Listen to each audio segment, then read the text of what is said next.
remember obviously a lot of press conferences. Did you go sparring with Mike Perry yesterday? Yeah. How did that happen? None.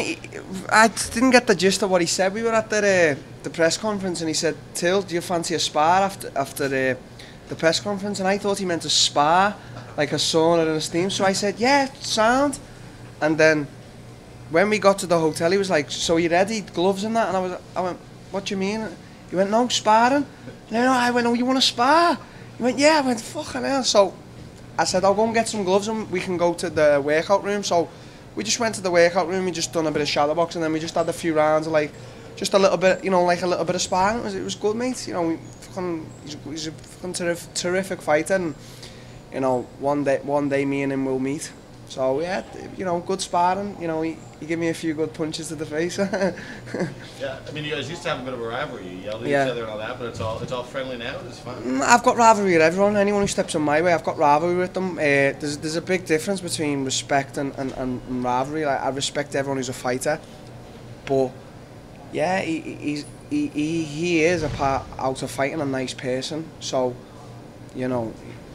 I've got time for him if he ever wants to spar in the future, train or whatever. Yeah, but that doesn't mean that when we're gonna fight, I'm gonna be nice or he's gonna be nice. I'm still gonna try and take him out as he'll do to me. Do you know what I mean? So, Darren, now that you've faced off with Willie for the first time, any new thoughts about that fight? A lot of people were mentioning the size difference, the height that you have on him.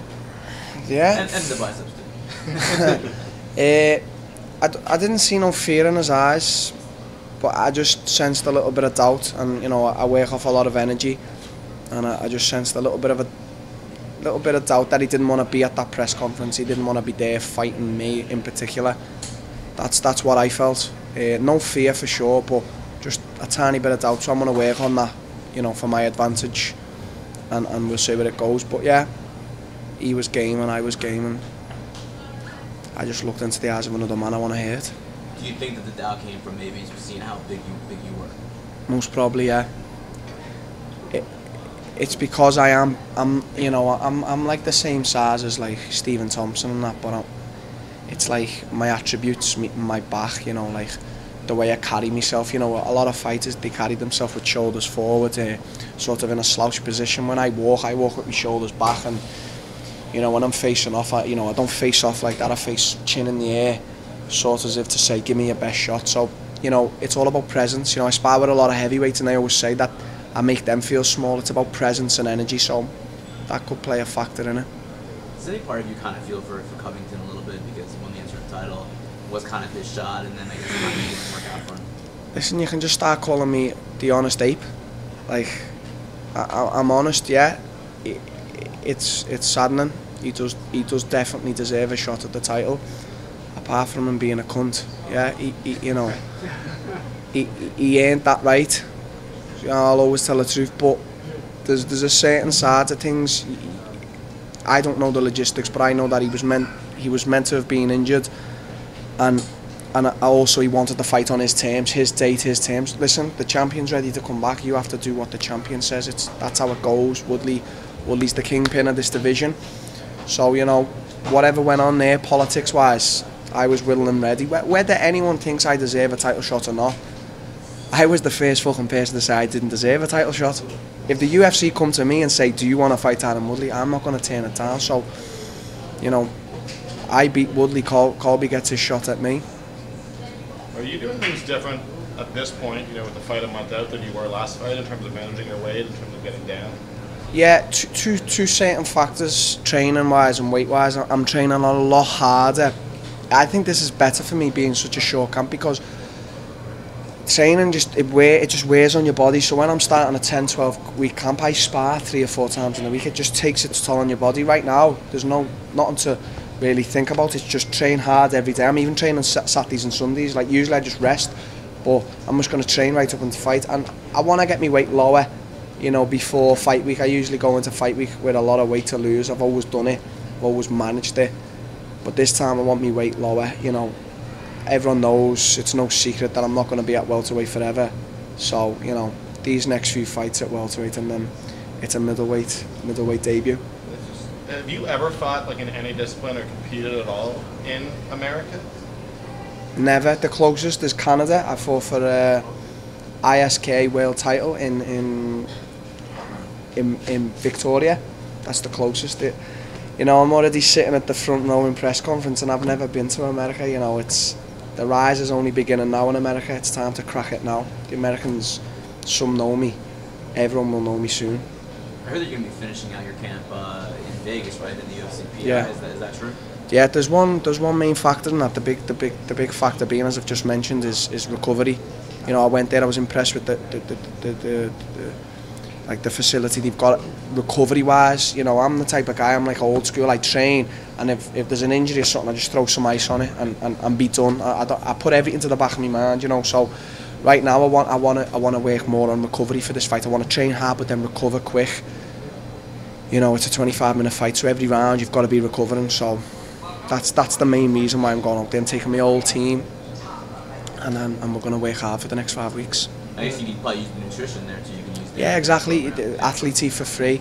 The nutritionist has been messaging me every day. So yeah, all these little advantages, as I say, everything, that 1% there, 1% there, taking it all works in my favour. So every little bit of percentage I can get, I'm going to take right now. And another video. What's your walk around weight right now? Right now, I think, so in kilos, I think I'm about 90, so I don't know what that is in pounds. I think that's... In another video, you said you had to get like a visa, and then you wanted to come back and train at the PI. Is that just a matter of getting the visa, or is there... Yeah, I just need to get the visa, yeah. The UFC didn't book it in time. Otherwise, I was going to stay in LA and go straight to Vegas. So I've got to go back. I mean, I've been travelling like fuck, so that's not easy either, but go get me visa, come back to Vegas and bring the whole team, fight in Vegas, fight in Texas, sorry, and then go back home and straight away, title defense, straight away, Colby. Fans haven't been thrilled with Tyron's last 2 fights, and he's been very patient and stuff. I mean, what do you bring that you think is going to sort of make this be an action? There's certain fights, it's funny because there's certain fights that, you know, my last fight, it wasn't the most exciting fight, but the funny thing is I said I was going in there to knock Stephen Thompson out, and what I did was, I'm 25 years old, he's 35, I went in there and had a technical chess match with him when everyone expected him to just beat this crazy angry fighter coming forward. So I'd done that. The fight before I fought Cowboy, I aggressively beat him, you know, I marched him down. It's sort of going to be the sort of that style with Tyron. I'm going to march him down onto the back of that cage. I'm going to be wary of his, you know, he's got a lot of power in his wrestling. I'm going to be wary of that, but, you know, a phrase I like using lately is, you know, make what's weak stronger, make what's stronger stronger. So, you know, I don't want to worry about what his strengths are. I want him to worry about what my strengths are and work on them even more. So I'm going to march this motherfucker down. Darren, any significance to the shoes you're wearing, the sneakers? I bought these. Writing on those? I bought these today in Beverly Hills. I don't know. They just like them. They just think they're just different. As I was speaking with one of the guys today, is, you know, I do like me fashion, but I'm very, you know, low key about it. Just simple jeans, jumper, and a nice pair of shoes. So I know that you like them. You've just noticed them. So whatever they say, I don't really give a fuck. I just like them. You've probably been liking LA then if you're into fashion, right? Sorry? You've probably been enjoying Los Angeles. Yeah, it's a lot of shops that you don't get back home. So yeah, I would like to spend a few weeks here and spend some money I haven't got. Darren, because you have a similar style with Stephen Thompson, how do you see the fight with Tyron playing out? Well, it is similar with Stephen, but it's different because it's power now. It's power. Stephen carries that, but only in, you know, spinning kicks and shit. Stephen hasn't got power in his hands, you know. It's different. It's, you know, I'm a clever fighter when I need to be, but when I need to use my power and you know, my strength, I will use it. And this fight is that's what it's going to be about. Obviously, intelligence is always playing a factor, but my power is going to come out in this fight. Elbows, you know, if I've got him up against the cage, you know, it's not going to be like with Stephen. You know, I got Stephen against the cage, but where was he going to go? He's so fast, his head movement, you know, I couldn't fire the left as much because he's so clever. With Tyron's not Stephen Thompson. I'm going to be able to march him down and throw bombs, and he's going to be throwing bombs too. Let's see who lands first then. Darren, you mentioned money. You mentioned money you haven't got, but if you become the champion, that's going to be life-changing money. I'm assuming future. Does that change anything as far as your outlook to the fight or training or just? I just got a new contract and it was a great contract, but I looked at it, I said, yeah, that's nice, signed it, and then that was it. You know, I'm working on legacy and greatness, so I trust my team 100%. I trust my coach Colin Heron 100%. So as long as I do all that work, legacy and greatness, all money will be there. So I don't worry about it. If, you know, you can't have worries outside of this game. You know, I've got a girlfriend who's you know 7 months pregnant. I don't really care. I've got a daughter in Brazil right now who I haven't seen for 1 year. I don't really care. I just care about legacy and greatness. That's what I'm in this for. I'm not in this to make money, be a champion and leave. I'm in this for people to say at the end of it, you were the greatest. That's my only mentality. Fuck money and fuck everything else.